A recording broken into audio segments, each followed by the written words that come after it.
Hey, what's up? And welcome to the 50/50 Show special quarantine edition.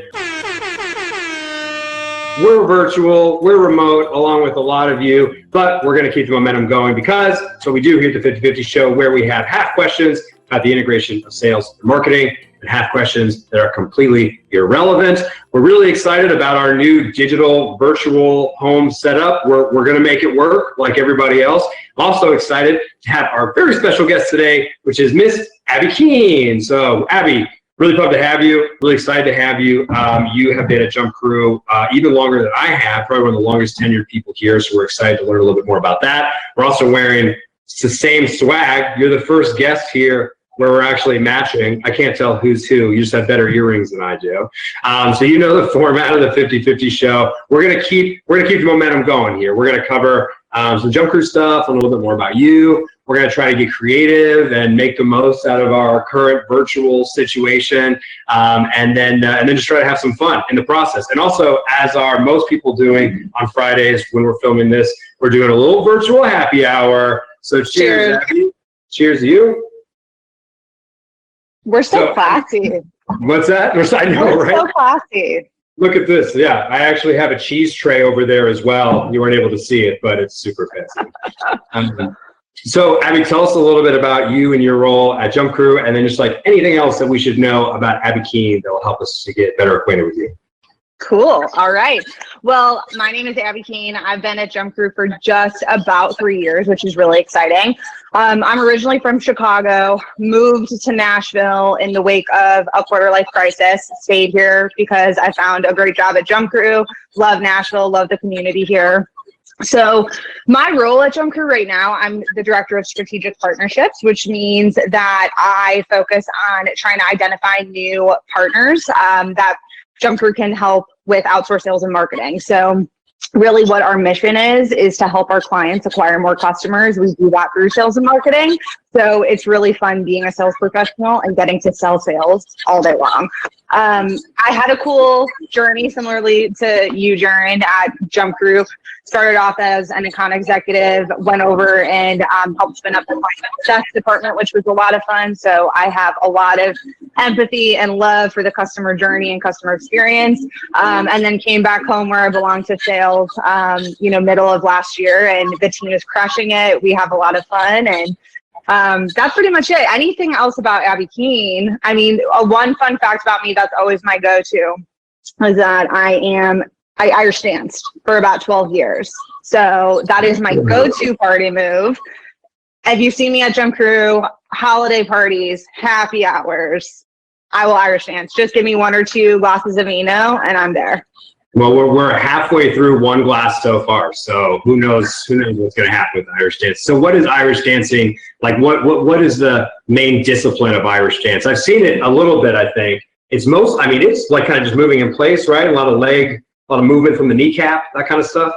Yeah. You have to, the whole trick of it is you have to have great posture, and you have to keep your upper body really tight and stiff. You can sometimes put your hands on your hips. But yeah, it's all about those legs. What's interesting too, I was a track runner. I ran track in high school and college, and a lot of teammates that I had on track were previous Irish dancers. So there was something in like the leg muscle build that we had that made us fast runners. So it was a fun fact. It's also just such a great party move. So it helped me with track. It helps me, bring light to parties. It's just been an overall joy to have in life. Did you still get to really celebrate St. Patrick's Day this year? I feel like that kind of got taken away from us. It really did. Thank you for your sympathy. Yeah, it was a bummer. So my family usually does St. Patrick's Day pretty big. My brother lives in Nashville. And so in previous years, we've had a rager here in Nashville where we've had bagpipers. I've done the whole Guinness thing, everything green. And we were hoping the Saturday before St. Patrick's Day, we still had a bagpiper that was scheduled. And then, all of like the amenities in different communities were getting locked down. So our plan is to celebrate a halfway to St. Patrick's Day party. So I think that's September 16th. September 17th. So more to come there. We won't let this year go by without celebrating it like it needs to be. When this all ultimately blows over, it's going to be some of the biggest ragers that we've ever seen. Everyone's going to be so excited. I was joking with my neighbor from a safe distance across the street, and he was out there throwing the football with his wife. And I was talking about how good is that first hug going to feel when you know we're good, and you're just like, boom, yes, that is going to feel so good. Yeah, I know. I'm gonna literally hug my mailman. Like I just wanna embrace everyone. Yeah, it's gonna be pretty magical. Yeah, we were joking about needing like a whole weekend where we make up for the holidays that are having to get kind of put on the back burner, understandably so, because we want to make sure that we're flattening the curve, as they say. But that's like St. Patrick's Day, Cinco de Mayo, like Easter, and do a weekend where like from Friday to Sunday, you do each of those each night. So do like St. Patrick's Day Friday, do Easter on Saturday, do Cinco de Mayo on Sunday, and then just go all out. So we'll keep that. I'm going to keep that table. Hopefully we're not still doing this on 4th of July, or we'll have to add that to the weekend. Oh my God, that's a great idea. We'll have to measure sales performance the week after that 3-day holiday bang out and see if there's any change. It's either going to go one of two directions. It's either going to go sky high, or it's going to go right down the tubes. Yeah. So you said strategic partnerships. Like what does that mean exactly? Like, I think the word strategic may be kind of buzzy, but like I know because I'm there, like it's very strategic and very thoughtful. But like, what does that mean? Can you help us understand what strategic partnerships is and what that entails? Yeah, for sure. So it's kind of busy. And we were talking about this, they're just all jargon that you say in your day-to-day work life. And it, especially now that we're saying it in our homes, it's kind of just like, it feels sometimes a little bit awkward. But so we do, when we think about the relationships that we have with our clients, we really try not to think of them as client-vendor relationships. We genuinely approach them as partnerships because our success is our client's success, vice versa. And so we really, one of our prospects actually said this on the phone today. She said, I appreciate that you guys know that this is a marriage, right? We're not just seriously dating, we're about to get married. And I was like, that's exactly what we want to hear from our prospects, because this is a relationship and it is symbiotic, as our CMO Laval likes to say. We need to make sure that we're both equally invested, that we're both willing to collaborate, that we're able to bring to the table those tough conversations. And so, from a strategic standpoint, that's how we approach some of the challenges and conflicts that may arise during launching any sort of inside sales team. You have to be really scrappy, and you have to be really creative. And I think that we do, maybe we could be called creative partnerships. We bring a lot of creativity, innovation to the table, because we know, as far as a foundation goes, what needs to be laid out to have a successful sales team built from the ground up. But we know that every customer is different. And so we do have to bring a lot of new ideas to the table, because we learn as we go and we optimize. So it is buzzy, but it's certainly true. Yeah, it's interesting, because you're right. It's not like you just flip a light switch and everything works. And part of the reason why a lot of our partners don't end up doing this on their own is because they realize, or they know firsthand, just how much goes into it. And so they turn to us and say, hey, we need some people to come in with some fresh ideas, with some experience, with some expertise, with some perspective, with some tools that we just may not have, because we want to focus on our core competency, on our core product. And maybe being highly efficient sales teams isn't at the top of their list of things they want to do or have any interest in learning how to do. And so it is very collaborative. We jokingly call it the hardest working honeymoon that you'll ever have. I use that on almost every conversation that I have, and it seems to land pretty well. We've been taking a lot of these calls virtually, obviously, which has been a transition, but I think that most people are taking it well. How have you been taking like just the quarantine time? Like, how are you keeping yourself occupied while we're mostly staying at home? Yeah. So I feel like, to be honest, I am a very extroverted person. I love and get energy from other people. I'm bubbly, I'm energetic. But according to my Myers-Briggs, I really am an introvert. I love being around people, but I am exhausted by it. And I love my job. Like, I love being in sales. I love, talking and building relationships with new people each and every day. But at the end of the day, most days I come home and I'm like, I'm exhausted. I need to lie down. I need to be by myself. I need to read, whatever it is.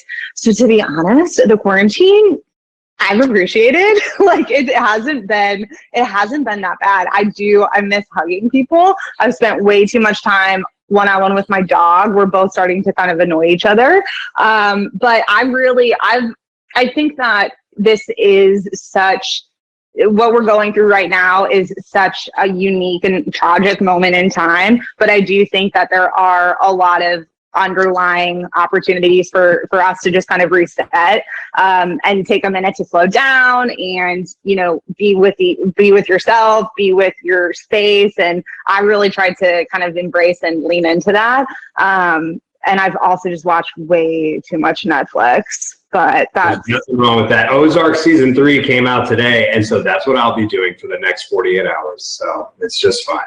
Maybe Ozark is actually sponsoring this episode of 50. Well, Jason. Well, a lot of people have been staying busy by like playing video games or binging Netflix or like doing puzzles. But I've been seeing a lot of families and friends are like, well, let's get back to like playing games, you know, like they're there. You don't really need anything other than a physical game. So if you're with people or you're playing virtually, that's what a lot of people are doing. So I thought kind of in honor of that we could actually play a game, albeit virtual. Have you ever played Pictionary before? I have. I'm familiar. Yes.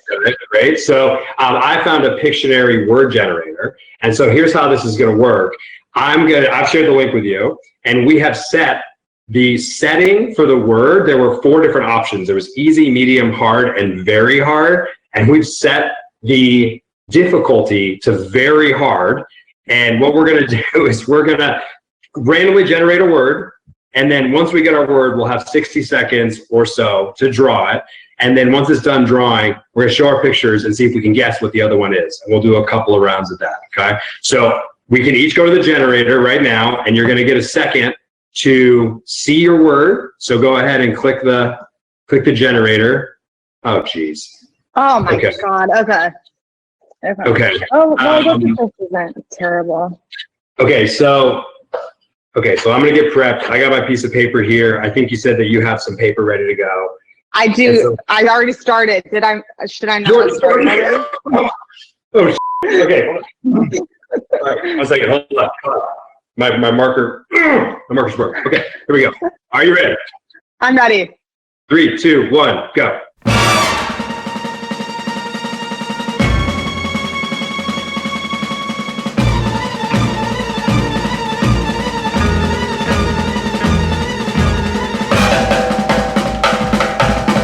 Okay, all right.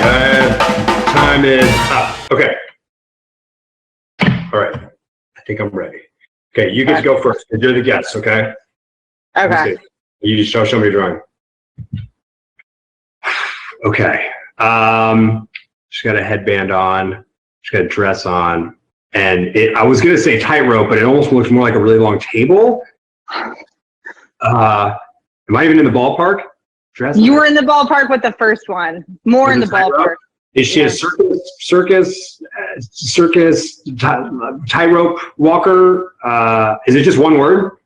Yeah. Oh God. Acrobat? Close. Ooh. Can I Give me a hint. Write the first letter. Oh, well, I was gonna do this. I think that's the logo. Oh, Olympic athlete? Olympic specifically, yeah. A gymnast. Gymnast. Boom! There we go. Okay, great. That score won you because that was a good drawing. That wasn't me. That goes to you. Yeah, I was like, let me get her on a balance beam, and then I looked. I'm like, okay, yeah, that's just a table. Okay, that worked. Okay, are you ready? Buckle up. Yeah. Oh my God. I mean, a farm. It looks like it's a cow or a horse that's in a barn. You definitely got the cow part right. Okay, it's a cow, and there's a chimney, and there's smoke coming out of the chimney. It's a cow being cooked. Is it a cow being cooked? I got a really dark one. No. Give me a hint. So try not to look at what it's in as a building, but as something else. It's not a building. It's not a building. It's not a building. It's a text of some kind. It's milk. Okay. A milk all right. carton. Okay, great. Creamer. Yes. Creamer. Okay, and now this is a little hint up here. So the milk is open. The milk is open. Stale milk. Is it one word? You're so close. It is one word. It's just one word. Milk is not in the word, but I'm using milk to show an example. If you open the milk and it smells bad, it's what? It's stale. That's also accurate. If the date is past the date that you can. Yeah, there you go. I didn't know how else to show. So it's a milk carton. The milk carton's open. I drew a little cow in the front, and then this is a little stinky smell with some flies. Oh my God, that's so funny. Okay. I thought it was like a cow in a barn or something. I was like, what is going on? It was scary because I realized after the fact that it actually looks like it's looking out of a window. Yeah. Okay. All right. So let's do one more. Ready? Let's do it. Okay. So let's go to your generator. I'm going to generate my word. Okay. I need a new one. You have to do it. I did. Okay. You have to do it. Okay. Mine's not much better, but it makes you feel better. Okay, you ready? Go.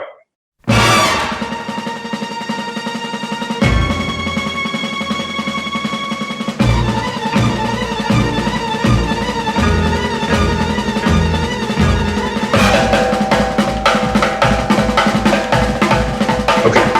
I'll go first. You ready? Ready. I'll pull up. Okay. So we have some crops. Yep. Yeah. We have some crops that get cut and they become coffee, beans, coffee. Is that coffee? Is that corn? You have, you're so close.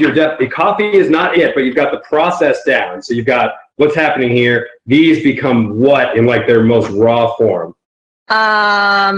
Is it shit? When they advertise for bread, they're like made with 12 whole grain. Boom. Okay. Yeah. Great. Nicely done. Well done. Good job. All right, let's roll. This is tough. This is not. I did a poor job. It's a simple word, but so the word is. The word is to describe essentially the difference. So it's this group is what, and that group is not. Enclosed, housed. Your first word, that's close. Enclosed. Enclosed.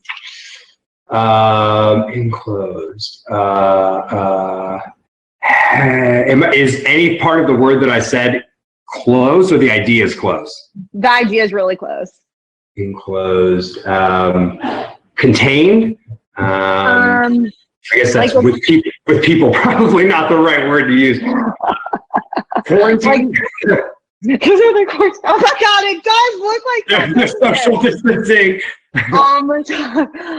If you put like they're not going to get rained on because they are safe, covered. Covered. Oh, there we go. Nice. I don't know if you can do hints in Pictionary or not normally, but I feel like we needed them. Yeah, this is a 50-50 show. Anything goes. Hi, Oliver. Hey, Oliver.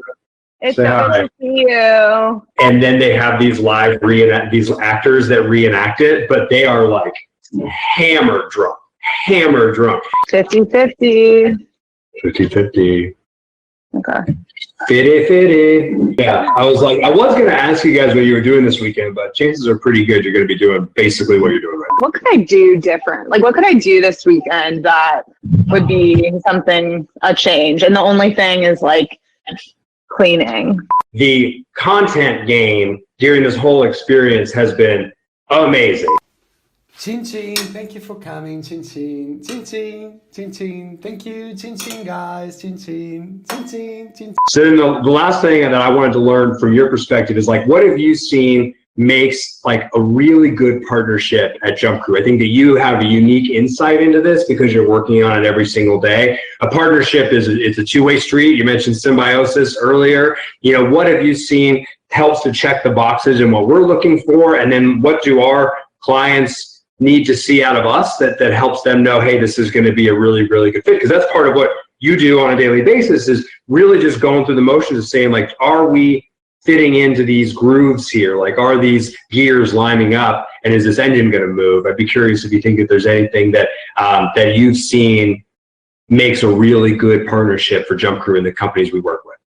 Yeah, for sure. So I think you mentioned it. I think like the collaboration, that's the first piece that really comes to mind, especially in the first 30 or so days when we work together. There is such an immense amount of support that we do ask of our clients, because we need to understand your product, right? Our product is sales. We can bring very strategic, repeatable, consistent sales practices to the table. And that's what we can curate then around your product, your industry, your target market. But we need to understand your product, features, the benefits, the values. And so that level, again, just that collaboration over time is certainly very important. And it's something that we're lucky to be in a place now, I think, in our JumpCrew life where we really do, we evaluate that on the front end. And if we have concerns that a potential new, partner won't be collaborative in that realm, we'll be really honest with them and, share our concerns there, because that's an absolute necessity to have a successful launch.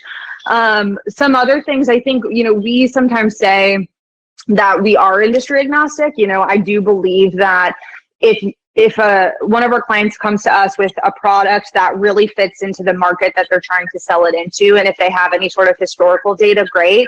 But we can sell it, right? If they're willing to give us the info that we need to be, to be successful on the product, we can sell that. However, I think over time, what we've really seen is that we have started to really find specific niches in different verticals and industries that we perform very well in. And some of those are media. Anything to do with advertising sales is huge for us. That's certainly our bread and butter. And a lot of the acquisitions, the brands that we own are in that realm. So we have a ton of data.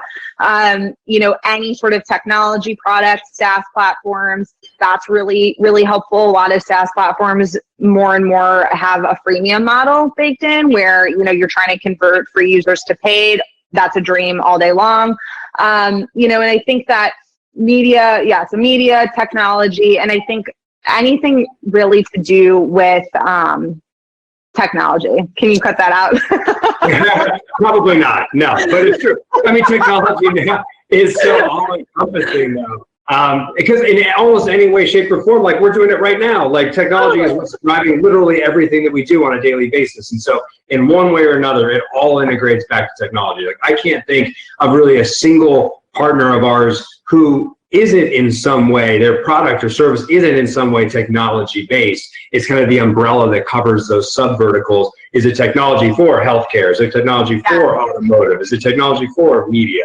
And the sky's the limit. I think part of what's so interesting about this is that we have conversations on a daily basis with industries that we had no idea even existed before. So that part of it's really exciting. So to bookend this whole thing before my dog ruins the entire episode, you mentioned at the very beginning, and this was actually unprompted, that Irish dancing is something that is your fun skill, right? So you've got that inside. You're also very passionate about all things Irish. So with that being said, we wanted to actually put your affinity for Irish culture to the test. And we're actually going to do an Irish trivia to see how much you actually know about your Irish heritage.